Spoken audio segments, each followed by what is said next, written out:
Well, good morning, welcome back to the channel. As you've probably seen from that bit of footage, it is absolutely howling a gale here today down in Kent. All of the leaves are being ripped off the trees and well, it's been raining very hard. It's spotting at the moment, so it's not going to get any better today, I think. But today I'm actually going to do a video about something that I think is really quite exciting. And what it is it's actually the new version of Lightroom that's come out, which has got some incredible new masking and filtering facilities in it, which are absolutely amazing. It is the bridge between Photoshop and Lightroom. It's what Lightroom has always needed, that Photoshop always had the extra capability to handle.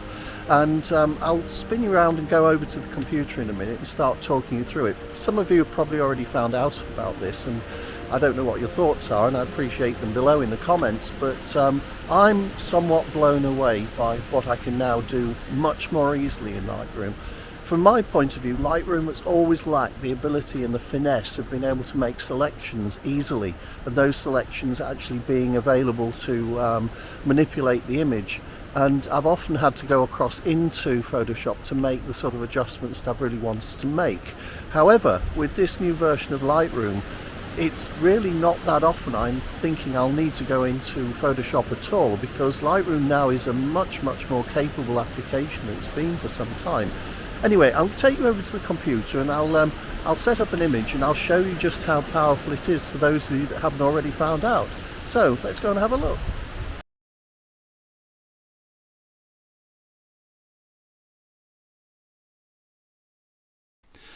Okay, it's now 2.5 weeks later. I'm wearing a bit more of a beard, and I've also obviously got different clothes on.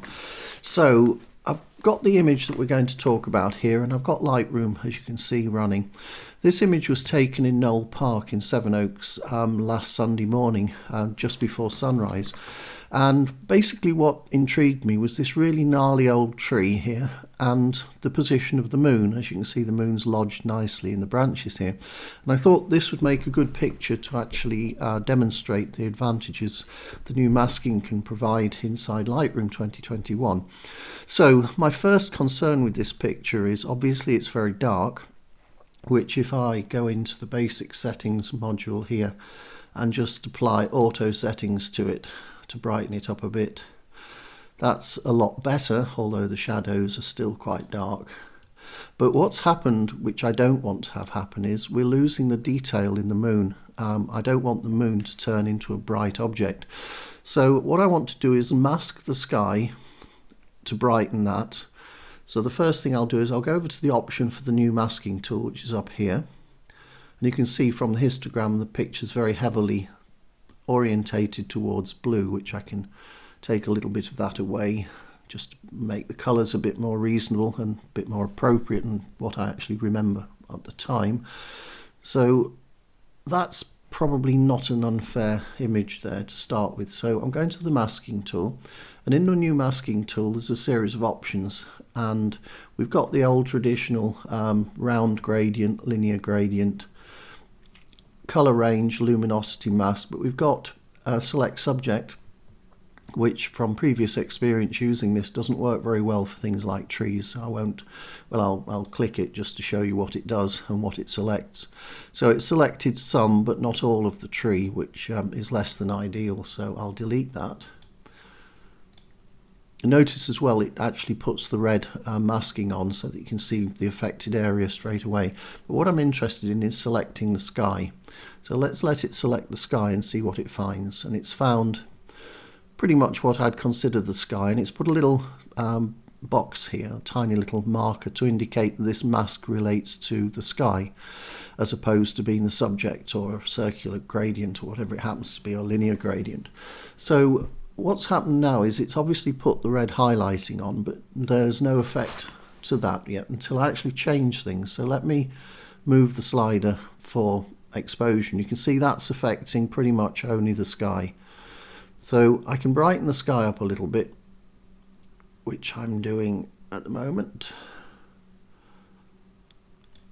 But what I've got is a problem that the moon is now pretty much blown out So let's zoom in on the moon. A lot of the detail in the moon's gone, so I'll go back to the masking, and I want to create a copy of this mask, a duplicate of the sky mask, which it immediately does, and it says it's a sky mask in the new copy. So I'm going to turn that, invert it so that it applies to the opposite part of the image. So now when I actually move the sliders around, it's only affecting everything that isn't the sky. So let me bring the overall brightness up of the lower part of the picture, the thing that isn't the sky here, like so. And a few minor tweaks there, a little bit more into the shadows. So that's now not too bad. You might notice a small amount of haloing around here. The mask feathers, and consequently you've got this sort of haloing, which for the sake of this demonstration I won't worry too much about. I think it's more important that you understand what these different masks are doing. So I've now got a problem that the moon needs to be darkened, so I'm going to create another mask. Go up here and go luminosity range. And then in the right hand side here we see this bar which is basically set to minimum and maximum being at each end. And watch what happens when I move the luminosity mask upwards. I'm trying to only get the brightest parts of the image, and you can now start to see that as I move closer and closer to the moon, or at least the brightest part of the picture, the moon is now pretty much the only thing that's highlit, because all of the red's gone. There's a little bit of it down here, but I won't worry too much about that. See if we can just tweak that out a bit more. So I think it's obvious that the moon is still got a bit of red highlighting on it. So what I want to do now is see what happens when yep, that is only affecting the moon.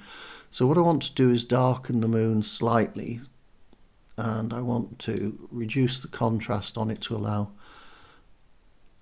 the shape of the features on the moon to be more visible. And I'm going to take down the highlights, and I'm going to raise the whites a little bit, and now turn the mask, all the masks off, and go and zoom in on the moon. And the moon's now nice sort of yellowy cheesy colour, and it does have a slight edge round it, which at that magnification is obvious, but it isn't at the size of the picture. And now the moon is looking not blown out. I'll bring up the brightness on the picture a little bit more, and that's not too bad. I would prefer this fringing around here to go away. I haven't yet found out how to do that, but I'm sure there probably is a way of doing that. Anyway, that was just a sort of a brief tour of what you can now do with Lightroom in terms of the new masking capability. I personally think this is an absolutely amazing thing. And if you pull up the masking by clicking on the masking button here, the options, it shows you the number of masks you've made, and you can also add and subtract masks from existing masks, which I've not really got to grips with yet, but I will over time. So yeah, go and have a play, enjoy it. I think it's an amazing new feature. It opens up so much more opportunity inside Lightroom itself, which Photoshop I think is overkill for. And yes, Photoshop can do these things easily, but I think the luminosity masking aspect of it, which is what I had with that luminosity mask I created, as in a luminosity range, which luminosity masking is essentially the same thing, different name. I think it actually is incredibly useful. So I've managed to recover this picture, not ideally, I appreciate it's not perfect, but I think from the point of view of demonstrating what you can do with this new set of tools in Lightroom, I think it's really very good. Anyway, go and have a play with it and see what you can make. I found something on the screen. It's a bird. Yep, that is a bird. So I was trying to clone him out, but I haven't been able to successfully clone him out. Anyway, never mind.